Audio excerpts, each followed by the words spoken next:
What's going on, everybody? This is Brian Mazique, aka Unique Mazique, the hardest working man in sports and gaming. I'm a fight guy, a Forbes contributor, and I also write for Heavy.com where we're talking UFC Fight Night, Smith versus Teixeira. This is actually the first prelim we're going to go over. It's kind of really jam-packed between UFC 249, which was on Saturday, and this particular card, which is on Wednesday, taking place at the same venue, ViStar Veterans Memorial Arena in Jacksonville, Florida. Without further ado, we're going to jump into this first prelim, a heavyweight bout. Chase Sherman, the Vanilla Gorilla, taking on Ike Villanueva. Villanueva is making his UFC debut. He's 36 years old. He's been in the fight game for 15 years, but this is the first fight he'll have in the UFC. He's fought at light heavyweight and heavyweight. If you see him at light heavyweight, he obviously looks far more fit than he does at heavyweight. So we'll see what happens, though. He has brought power no matter where he's been. Now, the records that you see on the screen are from UFC.com. But if you look at a place like Sherdog, which is probably a little bit more all-inclusive when it comes to each one of these guys' career, you'll see a few more wins and losses there. So Chase Sherman, I believe, according to Sherdog, his record is 13-6, and the UFC is only recognizing 11-5. And Ike Villanueva is 16-9. They didn't have anything for him as of yet. They actually just put the image of him up like on Tuesday night. So this is kind of coming together pretty quickly. This is not too uncommon when somebody's making a UFC debut. So let's talk about the odds here. According to Bet Online, Chase Sherman is a minus 155 favorite, and these odds came through after the weigh-in on Tuesday. Ike Villanueva is a plus 135 underdog. Let's talk about the physical breakdown of this fight. So, as I mentioned, Ike Villanueva has fought at light heavyweight. He was the Fury FC light heavyweight champion. In my opinion, he's at his best at light heavyweight. He's far quicker, just a little bit more limber, and just in better shape overall. When he fights as a heavyweight, he's a little girthy around the midsection, around the waist. So that is, it's not all about aesthetics, because we've seen guys, obviously, look at Daniel Cormier. He doesn't have like a beach body, but he's one of the greatest of all time. So it's not the end-all, be-all. But I look at the way you perform, and I look at the impact, and I kind of like Ike more as a light heavyweight. That said, Chase Sherman is a long, strong, just a bigger heavyweight overall than Ike Villanueva. So I would definitely give him an edge from a physical standpoint. Now, if you talk about the statistical advantages, it's really difficult to really break this one down from that standpoint, because Villanueva hasn't fought in the UFC. They don't have any data on him in that from a statistical standpoint.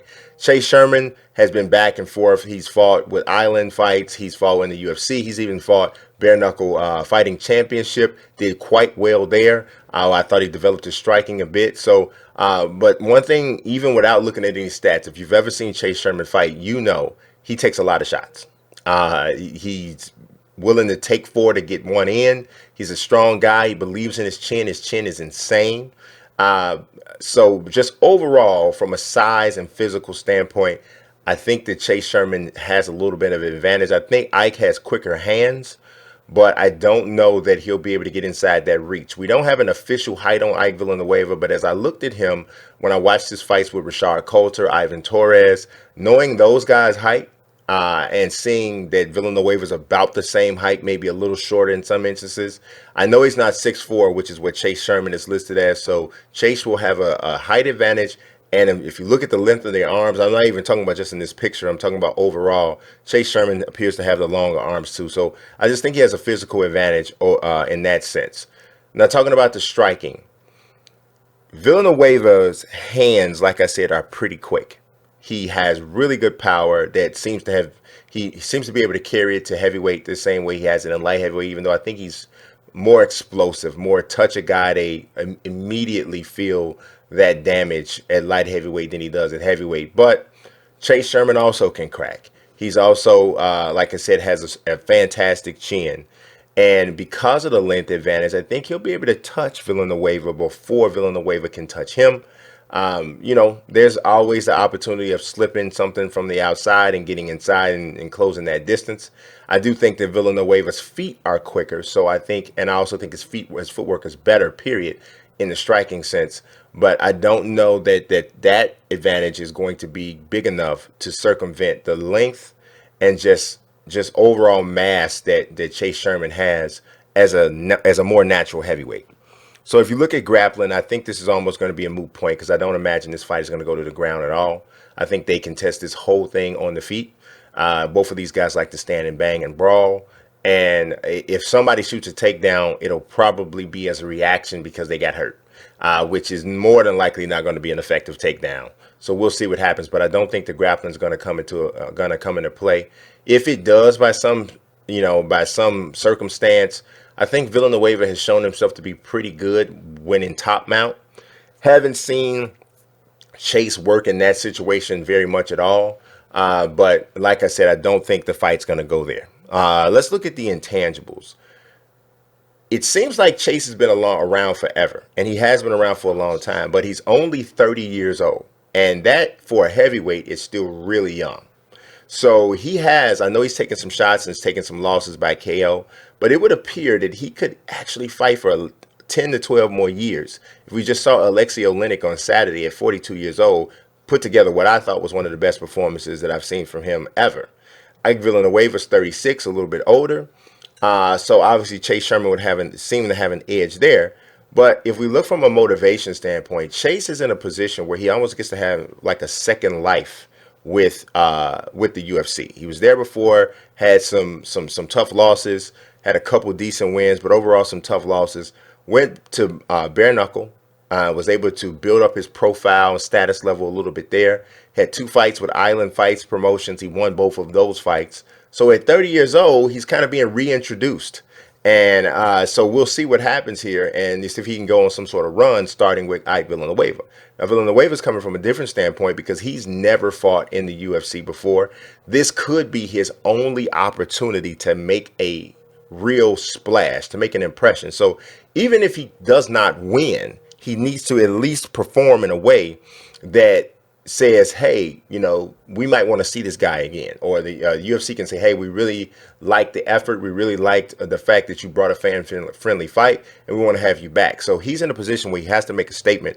So both guys have some clear motivation here besides just the obvious winning and losing. So I don't know if anybody has an intangible edge there. So let's move ahead to my official prediction.